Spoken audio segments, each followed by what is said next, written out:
So, a bit of a more serious video today. Just figured I'd talk about something that's been on minds of a lot of people, it seems, lately. There seems to be a lot of talk about boycotting streaming services, and Spotify in particular. And I'm not here to tell you not to boycott Spotify. You know, that said, what you choose to do with your music online is your choice. And I'm just here to make a case for why you may not want to boycott Spotify. Even though, let's be real, they're a terrible company. It's important to recognize that yes, these companies are paying very unfair rates to the artists online. Part of it has to do with having a monopoly. Part of it has to do with having more users to serve, just having a higher volume of traffic. And if their royalty rates were much higher, it would cost them probably more money than they have. A lot of people think that they are a huge company, and they are. But if they're profitable, it's only been very recently. Spotify has been running with a financial deficit for years, and everybody knows it. But it's taken them probably a good 10 years to start making any money. But that's probably a reason why their rates are just so pathetic. But another point, they are pretty well in line with a lot of other streaming services out there. Again, not every single one. There are some services that pay significantly more than Spotify does. I'm thinking Napster. Their streaming service pays about a penny. One solid penny per play. Hot tip for you, for all bands out there. If you are dropping your album online, make sure to drop it on pretty much every streaming service out there, because the rates are significantly higher. If you want to make more money, push a different streaming service. I'm gonna go inside, maybe fix my hair, grab myself a coffee. I'll be back. So the economics of streaming music online are just absolutely, can I say dumb? It's not really ever enough to get by for anyone. Even if you are a large artist, let's say you are Taylor Swift with your, I don't know, $20 million net worth or whatnot. You're some big famous artist out there, and you get your royalty check from Spotify, and it's like $10,000. And don't get me wrong, $10,000 is a lot of money to people like me. But to Taylor Swift, it's probably an insulting amount of money, right? Aside from the fact that the money is not very much to her. You know, new people aren't really discovering her music by way of Spotify. You know, it's not the first point of entry for her, for a lot of artists. So the thing about it is, in her case, it's not really worth it. But you know, there's some hassles that go into putting music out on platforms. The economics are just totally screwed up, and from a financial standpoint, it's not worth it. So why continue to remain involved with these companies? How can she effectively market her music with these sites? I'm going to get into some of the positives why, even though you're not making any money. So why would any artist want to be out there promoting their music on these sites when they don't pay you anything, when they essentially just screw you over. And there are a few very good reasons to be involved with these companies. Number one, even though you're not making much money from it, you're still making some money from it. And unlike terrestrial radio, you can basically be making money on these sites 24 hours a day, 7 days a week. Your fans can spin your music constantly, all of the time, every single minute of the day,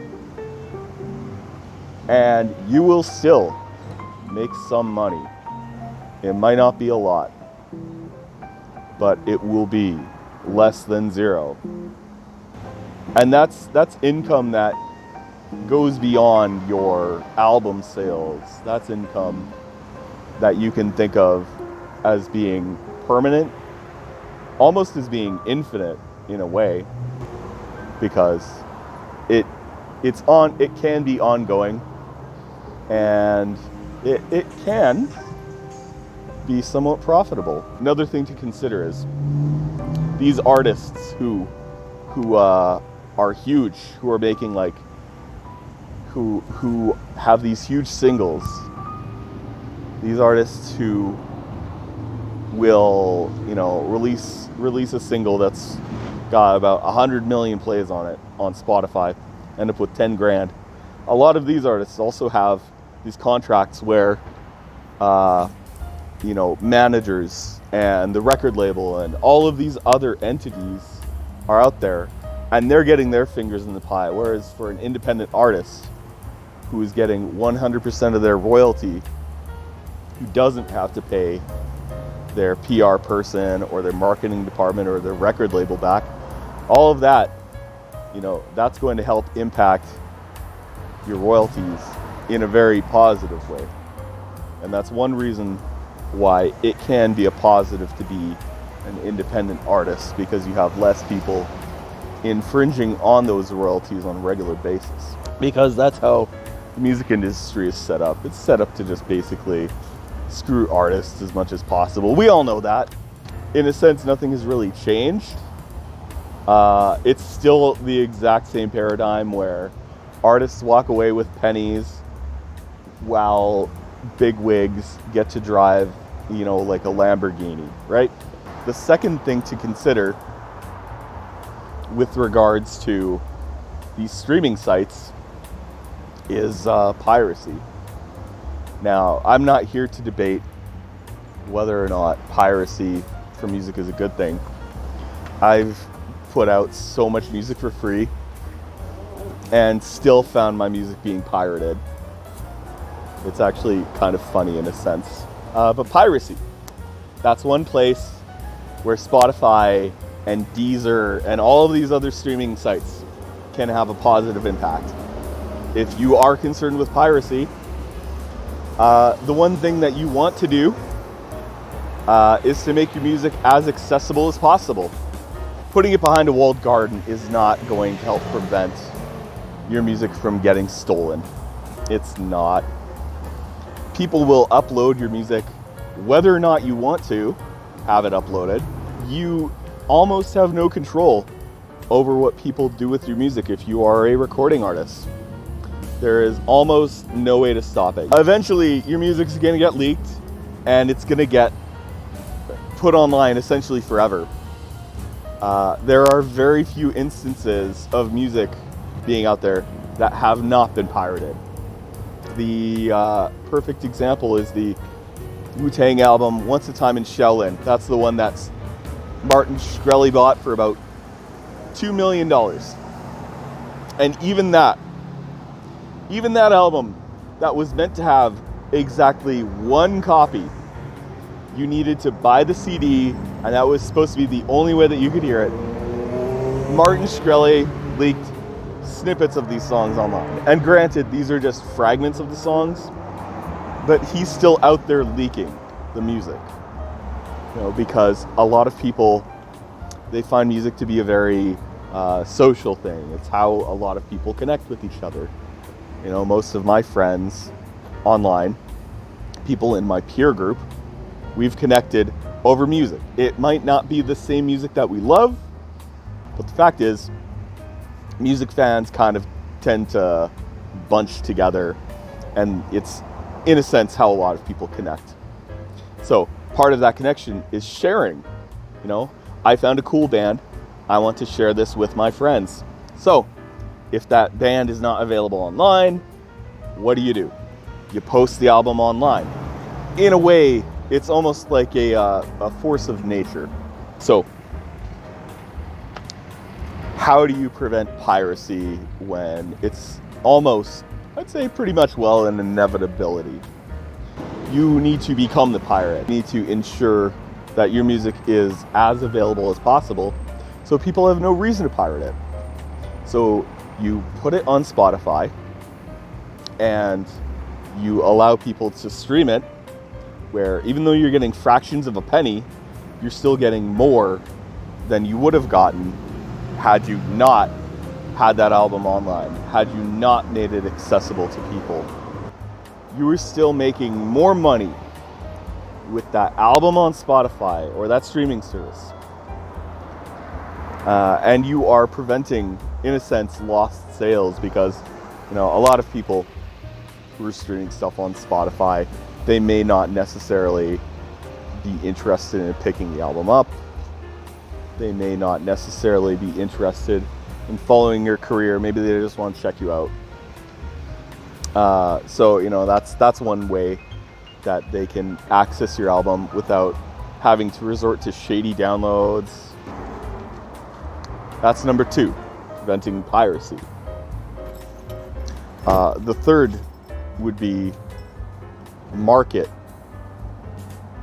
because the internet's a big place, and because it's a big place, it has a lot of niche communities online. So in a way, it's a lot harder to target your music directly at the people who are going to get really into it, people who are going to really stick with it, connect with it. The thing to do is to take it to a place where there is all of those people who are already there just to listen to music. The thing about Spotify and all of these other streaming sites is that people are on there only to listen to music. This is a benefit that Spotify has, that Deezer has, that all of these audio streaming sites have, that even YouTube doesn't. Let's say you pull that album up on YouTube. You give it a listen, you give it a spin, you scroll down the page, you look at the comments, see what people are saying. Over on the side, you've got the recommended videos, and you're immediately just getting distracted from listening to the music. You essentially have to click away from the page. You have to open a new tab and listen to the music in the background if you don't want to have those distractions there. Now, don't get me wrong. I also think you should have your music on YouTube, but the benefit with Spotify, with Deezer, with Tidal, is that even though there may be other content on those sites, people who are coming there are just primarily there to consume music. And because of that, it makes it a lot easier to have their focus more so on your album. People are just less likely to be distracted by something shiny on the sidebar. So that's number 3.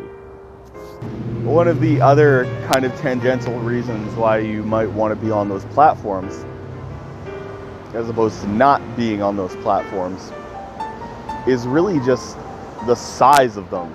And because the number of people on there is so significant, there are millions of people on there worldwide just streaming music. By removing your music from those streaming sites, you are basically removing a platform to be accessed from. You are minimizing your global impact in a way. There are so many different streaming sites globally that cater to so many different audiences. And by not being on certain streaming sites, or just by removing yourself from streaming audio online altogether, you are basically removing yourself from a platform willfully. The more that you are on, the wider your reach is, right? And that's why it's so good to be on as many as possible, to give people as much access to your music as possible. So, if you think that they are 100% worth boycotting, that's your choice to decide.